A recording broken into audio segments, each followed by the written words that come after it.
और अब इस चार्टर्ड बस में एकनाथ शिंदे अपने तमाम जो बागी विधायक हैं जो गुवाहाटी में पिछले एक हफ्ते से डेरा डाले हुए हैं वो भी आपको इस चार्टर्ड बस में नजर आ रहे होंगे। कामाख्या मंदिर दर्शन करने पहुंचे हैं क्योंकि कल एक बहुत बड़ा दिन, आज सुप्रीम कोर्ट क्या फैसला सुनाता है और इसके बाद क्योंकि राज्यपाल ने 30 जून यानी कल का दिन तय कर दिया है विशेष सत्र बुलाने का, तो ऐसे में फ्लोर टेस्ट होता है तो क्या कुछ तस्वीर सामने आती है। देखिए विक्ट्री साइन यहां पर दिखाते तमाम ये वो बागी विधायक हैं जो इस वक्त गुवाहाटी में डेरा डाले हुए हैं और अब जो नेक्स्ट डेस्टिनेशन है वो है गोवा। जी हां, अब गोवा यहां से जाने की तैयारी है इन तमाम विधायकों की।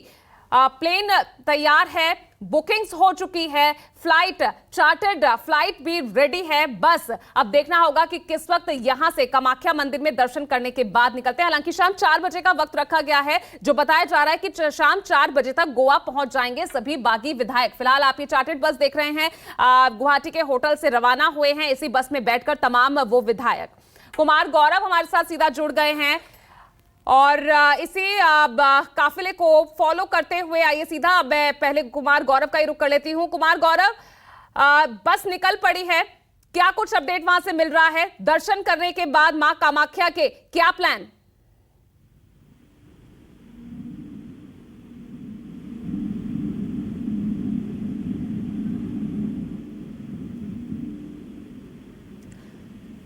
चलिए, कुमार गौरव से हम लगातार संपर्क कर रहे हैं, लेकिन फिलहाल ये दो तस्वीरें आप अपने टीवी स्क्रीन पर देख रहे होंगे। आप एक तस्वीर देख रहे हैं कुमार गौरव की, जो यहाँ कुमार गौरव इसी गाड़ी में है, फॉलो कर रहे हैं यहाँ बागी विधायकों के इस काफिले को जो कि मां कामाख्या के दर्शन करने निकले हैं। और ये तस्वीर आप देख रहे हैं एक्सक्लूसिव ऑन न्यूज 24, जिसमें ये बागी विधायक इस वक्त इस बस में सवार हैं, मां कामाख्या के दर्शन करने के लिए होटल से निकल रहे हैं। ये रेडिसन होटल गुवाहाटी का, जहां पिछले दिनों से जो है कई दिनों से यहां पर डेरा डाले हुए हैं तमाम विधायक एकनाथ शिंदे के साथ, और इस बस में एकनाथ शिंदे भी सवार हैं।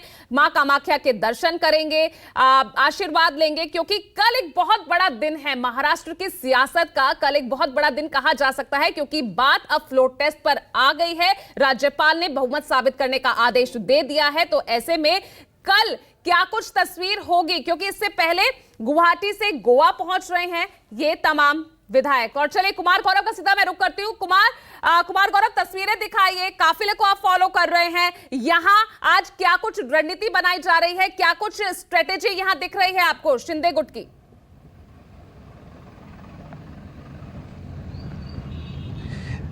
देखिए, बिल्कुल रणनीति अब शिंदे गुट की जमीन पे दिख रही है और साफ साफ दिख रही है। मैं अपने कैमरामैन नितिन को कहूंगा सबसे पहले कि आपको तस्वीरें दिखाए काफिले की।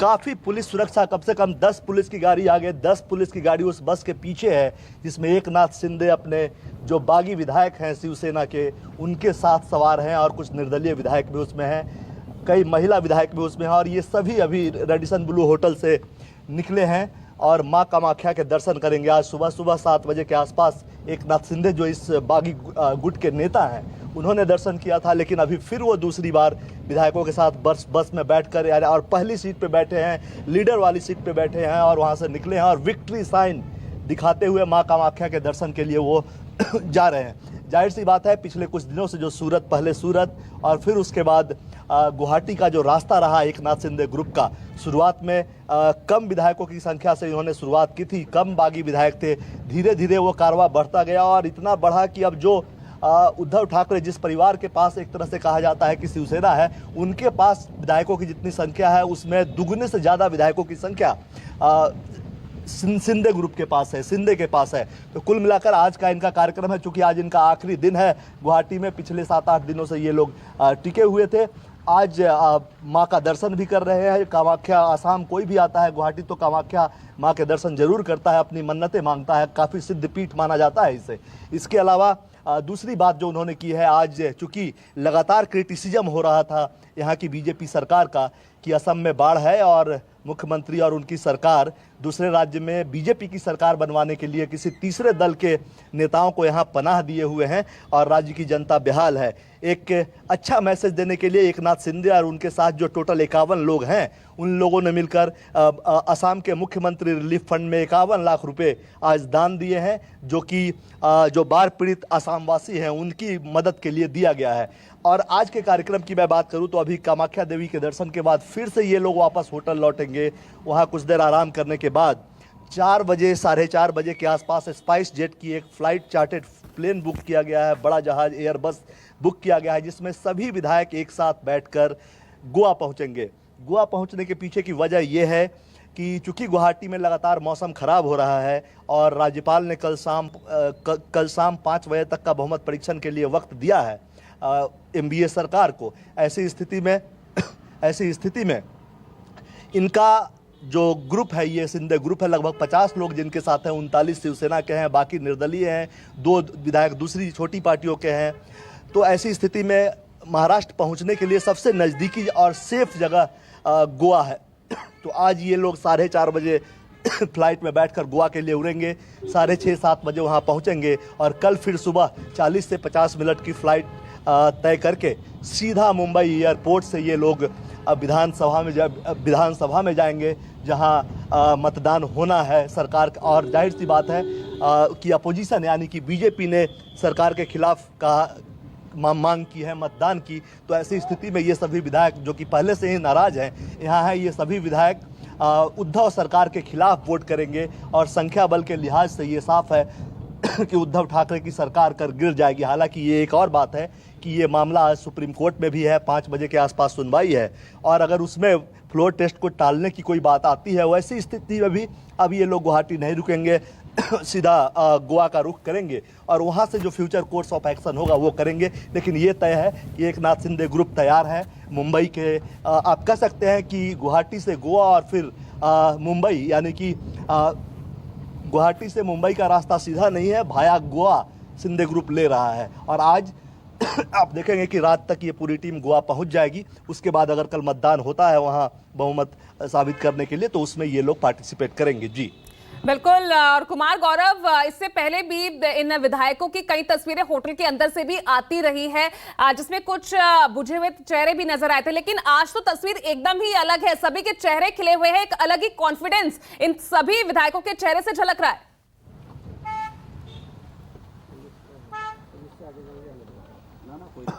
देखिए, बिल्कुल कल जो राज्यपाल का रुख रहा, देखिए जब ये लोग पालघर यानी महाराष्ट्र से पालघर के रास्ते जब सूरत पहुंचे थे, उस वक्त तक इनकी संख्या कम थी और असमंजस की स्थिति इन लोगों के अंदर थी कि पता नहीं 2/3 बहुमत शिवसेना विधायकों का हो पाएगा कि नहीं, कहीं उन्हें अमान्य न घोषित कर दिया जाए, कहीं उनकी विधायकी न चली जाए। उसके बाद डिप्टी स्पीकर का नोटिस भी आ गया कि आप लोग कल एक दिन पहले की बात है, उस दिन के शाम 5 बजे तक 48 घंटे का वक्त मिला था, लेकिन ये लोग सुप्रीम कोर्ट गए, वहाँ से इन्हें जीत मिली। 11 जुलाई तक शाम 5 बजे तक की मोहलत मिली है, चूँकि सवाल डिप्टी स्पीकर पे ही इन लोगों ने उठाया था कि उन पे ही विश्वास नहीं है, उनके खिलाफ ही अविश्वास प्रस्ताव लंबित है। उसमें कुछ कानूनी प्रक्रिया फंसी और उसके बाद इन विधायकों को जो गुवाहाटी में थे, सूरत से आए थे, उन लोगों को थोड़ी राहत मिल गई। और जाहिर सी बात है, आज जिस दिन के लिए ये लोग यहाँ पे आए थे, तो आज वो दिन लगभग आ गया है, क्योंकि कल रात जब देवेंद्र फडणवीस ने मुलाकात की राज्यपाल से और कहा कि उद्धव सरकार अल्पमत की सरकार है और इसमें उन्हें बहुमत साबित करने के लिए आपको कहना चाहिए, उनके विधायक भी बाहर गए हुए हैं और राज्य की स्थिति ठीक नहीं है, तो लोकतांत्रिक चीज़ों का हवाला देते हुए गवर्नर ने सरकार से कहा है कि कल शाम 5 बजे तक बहुमत साबित कीजिए।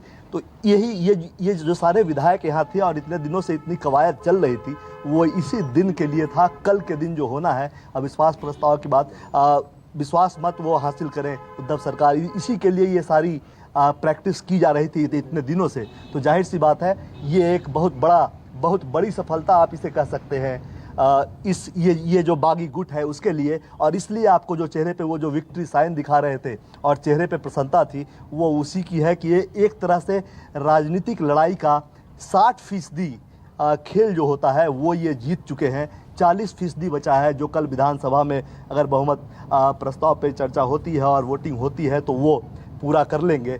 उसके अलावा जो बाकी सदस्यता की बात रहेगी तो वो लेजिस्लेटिव लीगल लड़ाई है, वो आगे चलेगी। लेकिन जिस मकसद के लिए गुवाहाटी, सूरत के रास्ते गुवाहाटी पहुंचा था शिंदे ग्रुप, उसमें कम से कम ये लोग कामयाब होते दिख रहे हैं। और शायद इसीलिए ये जो इनके चेहरे पे मुस्कुराहट है और विक्ट्री साइन शो कर रहे हैं। अब कुछ देर में ये लोग सामने तस्वीरों में देख रहे होंगे, पूरा काफिला है, भारी पुलिस व्यवस्था के बीच शिंदे और उनके समर्थक जो विधायक हैं वो अब धीरे धीरे मां कामाख्या मंदिर की तरफ बढ़ते जा रहे हैं और अब से कुछ देर में वो वहां दर्शन करेंगे। दर्शन के लिए विशेष व्यवस्था की गई है, वीआईपी दर्शन इनको कराया जाएगा। असम में हेमंता बिस्वा शर्मा की सरकार है, बीजेपी की काफ़ी मजबूत सरकार है और हेमंता बिस्वा शर्मा कांग्रेस से आए हुए नेता हैं लेकिन काफ़ी मजबूत हैं राज्य में, और सारी व्यवस्था यहाँ पे की गई है। बिल्कुल, व्यवस्था तो पिछले एक हफ्ते से नजर ही आ रही है, लेकिन अभी और कितना वक्त लगेगा कामाख्या मंदिर पहुंचने में, कुमार गौरव?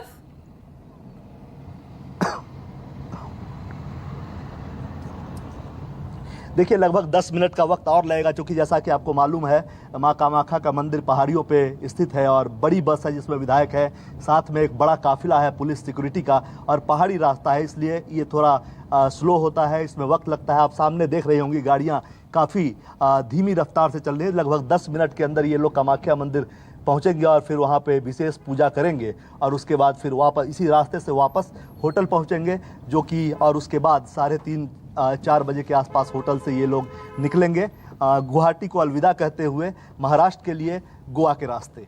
जी बिल्कुल, वो तस्वीरें हम तमाम दिखा रहे हैं। 2 तस्वीरें इस वक्त टीवी स्क्रीन पर आप देख सकते हैं। एक तस्वीरें जिस बस में तमाम शिंदे गुट के विधायक इस वक्त सवार हैं, और दूसरी तस्वीर कुमार गौरव लगातार इस काफिले को फॉलो करते हुए। लेकिन कुमार गौरव, अब ये तस्वीर देखकर, क्योंकि अब भी शिवसेना अभी भी उद्धव गुट की तरफ से ये बात सामने आ रही है कि अभी भी कुछ विधायक उनके संपर्क में हैं, अब वो सब बेमानी सा लग रहा है।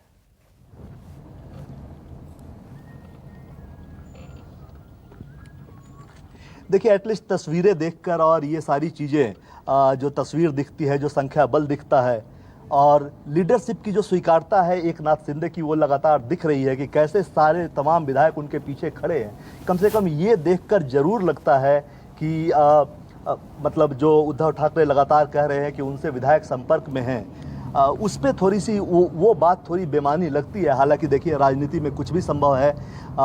यही एक नाथ शिंदे उद्धव ठाकरे के लिए जान देने का वादा करते थे बाला साहब ठाकरे से, जो उनके पिता थे, उनके ये खास चेले हुआ करते थे एक नाथ शिंदे बाला साहब ठाकरे के। और बाला साहब ठाकरे ने जब इन्हें कहा था कि मेरे बेटे का ध्यान रखना, तो इन्होंने कहा था कि जब जैसे आपका ध्यान रखा है उसी तरह मैं आपका रखूँगा, उसी तरह उद्धव का भी ध्यान रखूँगा मैं। तो जाहिर सी बात है, राजनीति में कुछ भी संभव है, क्योंकि जीवन भर कोई भी राजनीतिज्ञ यानी नेता पिछलग्गू बनकर नहीं रहना चाहता।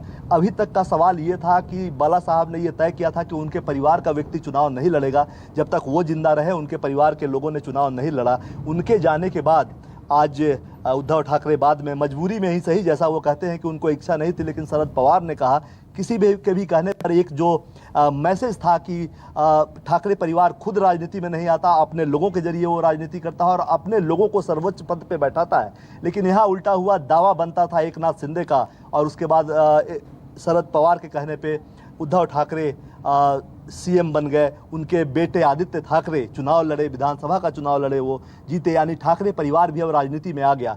तो एक नाथ शिंदे, अगर ठाकरे परिवार भी राजनीति में आ गया, सीधी लड़ाई में वो चुनाव भी लड़ रहे हैं, ऐसी स्थिति में एक नाथ शिंदे के पास दूसरा रास्ता, अगर वो सबसे खास है भी तो भी दूसरे नंबर के नेता हो सकते थे, और कोई केंद्र की कुर्सी तो है नहीं, राज्य की कुर्सी है। अगर एक तो शिवसेना 55 सीटों वाली पार्टी है, और वहीं अगर ज़्यादा सीटें आ भी जाए तो बहुत ज़्यादा से ज़्यादा एक नाथ शिंदे को क्या मिल सकता था, गृह मंत्री बना दिया जाता, और तो ज़्यादा कुछ मिलता नहीं। इससे पहले उनके मुख्यमंत्री बनने की चर्चा थी, लेकिन जैसे ही उद्धव ठाकरे की एंट्री हुआ कि नहीं, उद्धव ठाकरे ही मुख्यमंत्री बनेंगे और एक नाथ शिंदे को बाकी इंपॉर्टेंट पोर्टफोलियो दिए जाएंगे। तो शायद मुझे लगता है कि अब ठाकरे परिवार में राजनीति में आने के बाद एक नाथ शिंदे को लगा होगा कि सेकेंड ग्रेड का ही प्लेयर बन के मुझे इस पार्टी में रहना होगा। उसके बाद राजनीति में, हालांकि उन्होंने बाला साहब और हिंदुत्व की ही दुहाई दी है, लेकिन कुर्सी पे नज़र जरूर होगी, इसमें कहीं कोई दो राय नहीं है। हर राजनेता को होता है, और कम से कम यहाँ डिप्टी सीएम बनने का मौका मिलेगा अगर ये बीजेपी के साथ जाते हैं। तो ये सारी चीज़ें सोचकर उन्होंने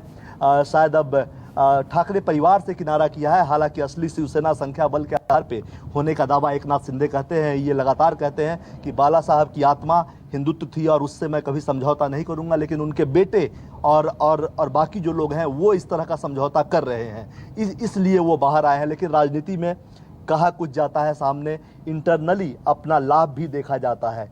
तो कहीं ना कहीं एक बेहतर विकल्प लगा एक नाथ शिंदे को कि एनसीपी और कांग्रेस की सरकार में जो सेकंड ग्रेड के मंत्री की हैसियत है, कम से कम अगर बीजेपी के साथ आएंगे, बड़ी बड़े स्तर पे यानी कि शिवसेना के 2/3 से ज़्यादा लोगों को लाकर तो यहाँ हैसियत बड़ी होगी। तो कहीं ना कहीं राजनीतिक हैसियत की लड़ाई है शायद ये, और इसी वजह से एकनाथ शिंदे ठाकरे परिवार से अलग होते हुए नजर आ रहे हैं। और बिल्कुल, और इसीलिए उद्धव गुट की तरफ से हर संभव कोशिश की जा रही है कि किसी तरह से सरकार बच जाए, लेकिन फिलहाल वो संभावनाएं भी यहां पर बनती हुई और परिस्थितियां भी यहां पर बनती हुई नजर नहीं आ रही। फिलहाल लगातार हम एक्सक्लूसिवली आपको ये तस्वीरें दिखा रहे हैं। देखिए, न्यूज़ 24 पर ये तस्वीरें हैं।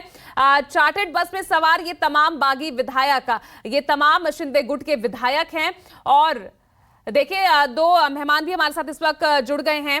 बीजेपी समर्थक आलोक वत्स हमारे साथ जुड़े हैं और राजनीतिक विश्लेषक प्रोफेसर रविकांत जी भी हमारे साथ बने हुए हैं। सर, आपका बहुत बहुत स्वागत है। आप दोनों का ही आपके पास वापस लौटूंगी, लेकिन देखिए फिलहाल हम जिस तरह से तस्वीरें हम दिखा रहे हैं कि यहाँ कामाख्या मंदिर के लिए निकले हैं दर्शन करने के लिए, उसके बाद गोवा जाने का प्लान है और कल फ्लोर टेस्ट। तो लगातार तस्वीरें जी आपको यहाँ पर न्यूज़ 24 लगातार दिखा रहा है। 2 मेहमान हमारे साथ जुड़ गए हैं और चलिए मैं सीधा इस वक्त मैं रुक करती हूँ आलोक वत्स जी का। आलोक जी, कहीं ना कहीं अब रणनीति कामयाब होती दिख रही है। पहले वेट एंड वॉच की स्थिति और सीधा अब गोल कर दिया। देखिए, ये तो होना ही था। इसमें तो कहीं शुरू पहले दिन से ही पानी इतना बह चुका था कि उसको वापस लाना पॉसिबल नहीं था। लेकिन शिवसेना ने किस तरीके के अलोकतांत्रिक चीजों का सहारा लिया वो भी आप सबके सामने जग जाहिर है। पोस्टमार्टम के लिए जाएगी बॉडी, सिर्फ सैनिक इंतजार कर रहे हैं हमारे एक इशारे का, जाओगे तो चौपाटी होके ही। ये सब क्या इंगित करता था? क्या लोकतंत्र में इस तरीके की भाषा है? अब तो ये तय करना मुश्किल होगा कि असली शिवसेना कौन है, सिंबल किसके पास रहेगा। इसका एक तरोताजा उदाहरण रामविलास पासवान की पार्टी का है। चिराग पासवान अकेले रह गए, मानस पासवान लोगों को भी अपने साथ ले गए और सिंबल भी अपने पास कर लिया। अब कहीं से कोई संशय नहीं है। ठीक है, इसको कानूनी पेच में फंसाने की कोशिश कवायद बहुत दिनों से हो रही है, लेकिन वो भी मामला सब साफ हो जाएगा और कल फ्लोर ऑफ द हाउस पे थम्पिंग मेजोरिटी से बीजेपी और एकनाथ शिंदे का ग्रुप अपनी मेजोरिटी सिद्ध करेगा और हमारी सरकार बनेगी। इसमें कहीं से कोई संशय नहीं रह गया है। बिल्कुल, प्रोफेसर रविकांत जी हमारे साथ लगातार बने हुए हैं और मैं अभी आपके पास में वापस आ रही हूँ। प्रोफेसर रविकांत जी, फिलहाल नमस्कार, मैं हूं मानक गुप्ता। अगर आपको हमारा ये वीडियो पसंद आया हो तो इसे लाइक और शेयर जरूर करें और हाँ, हमें सब्सक्राइब और फॉलो करना ना भूलें ताकि आप देश और दुनिया की कोई खबर मिस ना करें। तो जुड़े रहिए हमारे साथ और देखते रहिए न्यूज़ 24।